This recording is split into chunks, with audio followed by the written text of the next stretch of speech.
Bonjour à tous et bienvenue dans ce premier épisode de l'Encyclopédie du Catch, un podcast que j'ai décidé de créer pour revivre avec vous toute l'épopée du catch et toute l'histoire de la WWE, notamment sous l'ère de Vince McMahon, c'est-à-dire à partir du milieu des années 80.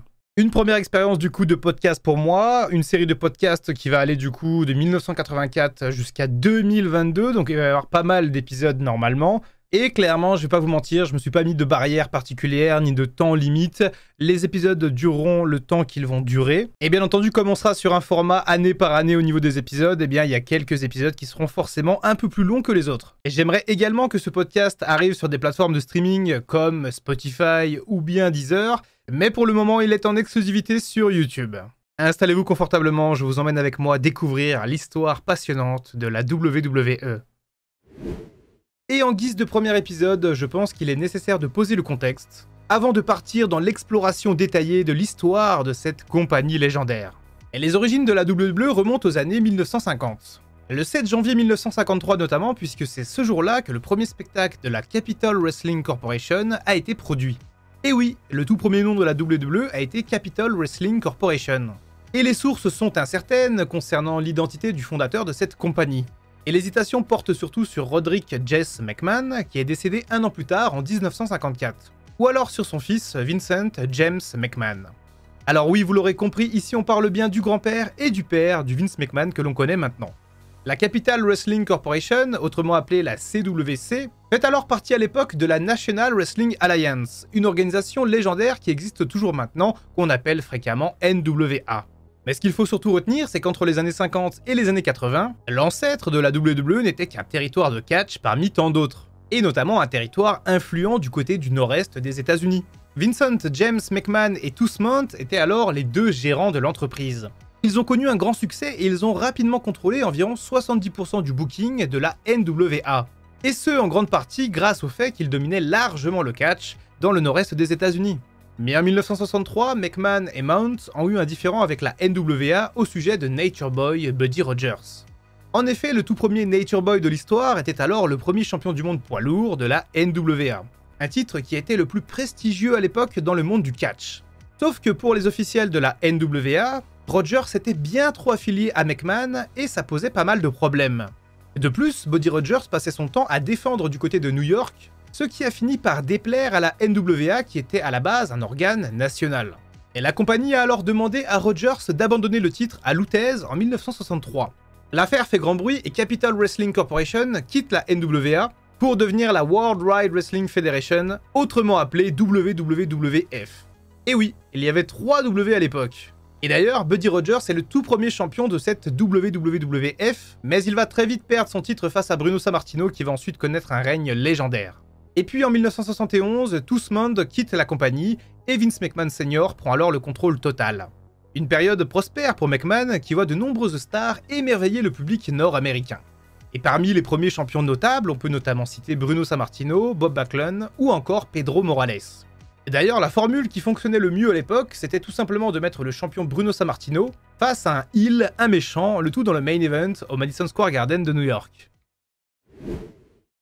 Vous savez, dans ce premier épisode de l'Encyclopédie du Catch, je pense qu'il est nécessaire de vous parler des grands noms de la discipline. Et nous allons maintenant devoir parler de Vince McMahon Jr. Et peu de gens le savent, mais il a connu une enfance pas vraiment facile. Son père est donc Vincent James McMahon, promoteur de lutte à New York. Et comme expliqué tout à l'heure, il est lui-même le fils de Roderick James McMahon, immigré irlandais et expatrié aux États-Unis. Vincent James McMahon se marie avec une certaine Victoria Lupton. Et de cette union naît Vincent Kennedy McMahon, que j'appellerai Vince Jr. la plupart du temps pour ne pas trop vous perdre. Quant à son père, je vais simplement l'appeler Vince McMahon Sr. plutôt que Vincent James McMahon, son vrai nom. Sauf que ses parents se séparent juste après sa naissance, et Vince Jr. n'aurait pas connu son père biologique avant l'âge de 12 ans. En fait, il a passé les premières années de sa vie avec sa mère à vivre dans une roulotte en Caroline du Nord. Il ne connaissait qu'un père abusif qu'il détestait jusqu'à ce que sa mère lui révèle que son vrai père était Vincent James McMahon. On va laisser de côté un petit peu les histoires de famille et on va revenir au cœur de ce podcast, le catch. Celui qui a géré la WWE jusqu'en 2022 a mis très tôt le pied à l'étrier pour apprendre le métier de promoteur. Et c'était facile pour lui. Son père était le promoteur de lutte le plus connu de New York. C'est donc dans les années 70 que McMahon Jr. apprend les rudiments du booking. L'art de raconter des histoires sur le ring. Mais aussi la gestion humaine, puisque les vestiaires de catch sont alors remplis de grands costauds à forte tête. McMahon Jr. était très souvent auprès de son père lors des shows au Madison Square Garden de New York. C'est là qu'il a pu observer l'aura des stars comme Bob Backlund, Bruno Sammartino ou encore André le Géant. Vince est tellement fan de catch qu'il rêve un jour de lui-même fouler ce ring. Seulement Vince Senior, son père, l'en dissuade en lui expliquant que les promoteurs n'apparaissent jamais dans l'émission et devraient vraiment rester à l'écart de leurs lutteurs. Et on verra d'ici quelques épisodes que notre cher Vince Jr. n'a pas beaucoup écouté son père. Toujours est-il que dans sa jeunesse, McMahon Jr. n'était pas certain de reprendre le flambeau familial. En 1968, il obtient notamment un diplôme de commerce. Et après une très courte carrière dans la vente, Vince McMahon Jr. le sent, il est prédestiné à travailler dans le monde du catch et à un jour reprendre le contrôle de la compagnie familiale. Donc il fait d'abord ses débuts en tant qu'annonceur sur le ring. C'est là qu'il va mettre ses talents d'orateur naturel en scène pour la première fois devant une foule de fans. Et puis sa carrière va s'accélérer. En 1971, il book son premier show dans le Maine. Il devient ensuite le commentateur play-by-play des matchs télévisés de la WWF après avoir remplacé Ray Morgan en 1971. Et on l'oublie souvent, mais c'est un rôle qu'il a régulièrement maintenu jusqu'en novembre 1997, soit 26 ans d'expérience à la table des commentateurs. Dans les années 70, McMahon devient une force de premier plan dans l'entreprise de son père, et au cours de la décennie suivante, il va beaucoup aider son père à la développer. Et il a d'ailleurs aussi fait pression pour que l'entreprise soit renommée World Wrestling Federation. Et après plusieurs années à se faire les dents dans le business du catch, il décide d'ouvrir sa propre entreprise en 1979 avec sa femme Linda. Le 21 février 1980, McMahon a donc officiellement fondé Titan Sport. Et le siège social de la société a été établi dans le Massachusetts, en utilisant d'ailleurs le Cape Cod Coliseum, aujourd'hui disparu, comme base de l'entreprise. McMahon est alors devenu président de la société et sa femme Linda est devenue la co-directrice générale. Et lorsqu'il a récupéré l'entreprise de son père en 1982, le catch était alors divisé en plusieurs promotions régionales. Et beaucoup d'autres promoteurs pensaient que ce jeune McMahon n'envahirait jamais les autres territoires. En effet, cette pratique n'était pas véritablement répandue à l'époque et chacun contrôlait sa propre compagnie régionale. Mais Vince McMahon Jr. avait une vision différente de ce que l'industrie pouvait devenir. En 1983, la WWF s'était séparée de la NWA une deuxième fois, après s'être initialement séparée d'eux en 63 avant de les rejoindre à nouveau en 71. Et la NWA était entre-temps devenue l'organe directeur de tous les territoires régionaux à travers le pays. Vince McMahon, quant à lui, a d'abord commencé à développer l'entreprise sur une échelle nationale. Et pour ça, il faisait de la promotion dans des zones en dehors de son territoire, c'est-à-dire le nord-est des États-Unis. Et il recrutait des talents d'autres régions comme l'American Wrestling Association, la AWA. Des noms comme Roddy Piper, Kurt Hennig ou Minjin Okerlund vont notamment rejoindre le roster de Vince McMahon. Et puis Vince Jr. va faire son plus gros coup en 1984, l'année qui nous intéresse du coup dans ce podcast. Cette année-là, il recrute Hulk Hogan pour être la nouvelle mégastar de la WWF. Et l'histoire de Hulk Hogan avec les McMahon n'a pas toujours été belle, puisqu'il avait déjà travaillé avec la WWF auparavant. Revenons en 1979. C'est d'abord l'ancien champion du monde des poids lourds de la NWA, Terry Funk, qui présente Terry Bollea, le vrai nom de Hulk Hogan, à Vince McMahon Sr., qui a été impressionné par son charisme et par son physique. McMahon Sr., qui voulait utiliser un nom irlandais pour son catcheur, a donné à Terry Bollea le nom de la famille Hogan. Et il voulait également qu'il se teigne les cheveux en rouge. Oui, on dirait que les bizarreries de booking, c'était de famille chez les McMahon. Hogan a alors prétendu que ses cheveux commençaient déjà à tomber à ce moment-là, et il a refusé de les teindre. Il a simplement répondu « Je serai un Irlandais blond ». Le Hulkster a disputé son premier match à la WWF le 17 novembre 1979, et il a passé une grande partie de ce premier passage chez McMahon en tant que heel odieux. Il a notamment affronté Bob Backlund pour le titre, et André le Géant qui était alors toujours en forme et toujours imbattable. Et puis, il y a eu de l'eau dans le gaz. Hogan a tourné dans le film Rocky III contre la volonté de Vince McMahon Sr. Un rôle qu'il ne pouvait pas refuser à l'époque, mais qui a signé sa fin à la WWF. Hogan est donc parti et il a fait ses débuts à l'American Wrestling Association, la AWA, une compagnie de catch reconnue possédée par Verne Gagne. Là-bas, il a réellement commencé à devenir une star du catch, au moins d'un point de vue local. Mais revenons-en à notre chronologie originale. Après avoir acheté l'entreprise de son père en 1982, Vince McMahon Jr. avait l'intention d'étendre le territoire à une promotion de catch nationale. Et il a choisi Hogan pour être la pièce maîtresse de l'entreprise en raison de son charisme et de sa connexion avec le public.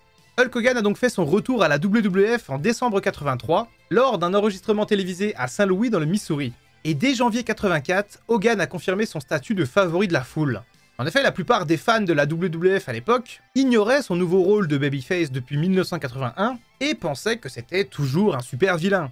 Hogan a donc rapidement gagné le cœur des fans, en sauvant notamment Bob Backlund d'un assaut vicieux des Wild Samoans.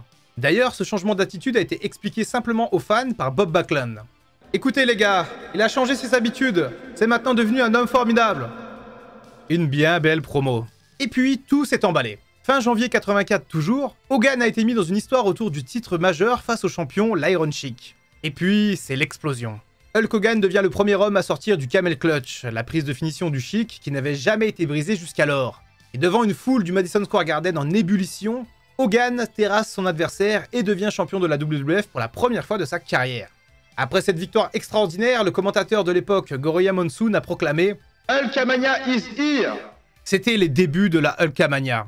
Et croyez-moi, il fallait voir l'ambiance et les cris de joie des fans de New York à l'époque, c'était vraiment fabuleux.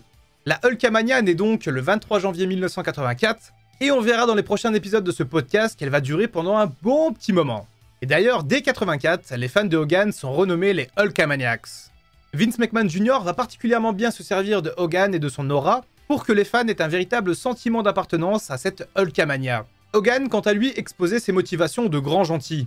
S'entraîner dur, prier et prendre des vitamines. Une formule qui fonctionnera parfaitement durant les premières années de la WWF sous Vince McMahon Jr. Et concernant la gestuelle de Hogan, elle aussi est importante. Que ce soit sa façon de déchirer son t-shirt, son second souffle ou ses poses plastiques pour communier avec la foule, absolument rien n'a été laissé au hasard par le fils McMahon.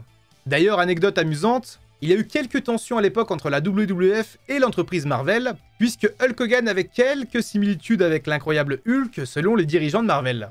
Mais il y a rapidement eu un accord entre les deux parties. Concrètement, Hogan ne devait jamais porter de vert ou de violet, et ne devait jamais être appelé l'incroyable Hulk. Et d'ailleurs, Marvel s'en est bien tiré puisqu'il touchait 0,9% des royalties obtenues grâce à Hulk Hogan, et ce pendant toutes ces années d'activité. Et il faudra attendre 1996 et que la WCW renomme son catcheur Hollywood Hogan pour que les virements s'arrêtent. Bon, on a parlé de la jeunesse de la WWE, de Vince McMahon Jr. et de Hulk Hogan, mais il faut quand même que l'on touche un mot sur ce qui s'est passé sur le ring et à la télévision en 1984. Et en 84, l'émission phare de la WWF, c'était Tuesday Night Titans. Un show d'1h30 présenté par Vince McMahon mêlant interviews de catcheurs, promos et catch sur le ring. Et les points culminants de l'année 84 sont bien entendu Hulk Hogan qui remporte le titre WWF, Roddy Piper qui frappe Jimmy Snuka avec une noix de coco, et Bobby Heenan qui arrive alors en provenance de AWA. Tuesday Night Titans était en fait la vision du catch par Vince McMahon Jr. C'est-à-dire, on mélange le catch et le divertissement. Et à l'époque, on sent le jeune Vince qui s'amuse à animer un talk show tout en mettant en valeur le catch. Mais 1984, c'est aussi l'année du Black Saturday. Ce thème de Black Saturday, de samedi noir, fait en fait référence au samedi 14 juillet 1984. C'est le jour où la WWF de Vince McMahon a repris le créneau horaire de WTBS qui diffusait alors la Georgia Championship Wrestling, la GCW et son émission phare, la World Championship Wrestling. Donc en gros, Vince a racheté le créneau télé et il a diffusé son talk show à la place de l'ancienne WCW qui était beaucoup plus portée sur le catch que les programmes de Vince McMahon. D'ailleurs, cette situation a conduit à une longue, très longue rivalité entre lui et le propriétaire de WTBS, un certain Ted Turner. Et on reparlera de ce monsieur quand on évoquera les années 90. Et les fans de catch, quant à eux, sont assez déçus par le show en lui-même qui n'a rien à voir avec la formule originale de la WCW. Et le créneau est donc vendu à Jim Crockett pour $1 million, et on verra dans le prochain épisode comment ce $1 million a été utilisé. Merci d'avoir suivi ce podcast, ce premier pilote, et j'espère que le sujet vous plaît et que vous serez là pour la suite de l'aventure. N'hésitez pas à me faire toutes vos remarques dans les commentaires. C'était Dr Wrestling, on se retrouve très bientôt pour un prochain podcast, et en attendant, comme d'habitude, prenez soin de vous. I can feel the blood creeping up from the heathens. Got will, got fight, got pride, got reason. If they wanna go eat, then you know I'm gon' feed them. If you're coming for me, hope you're ready for a demon.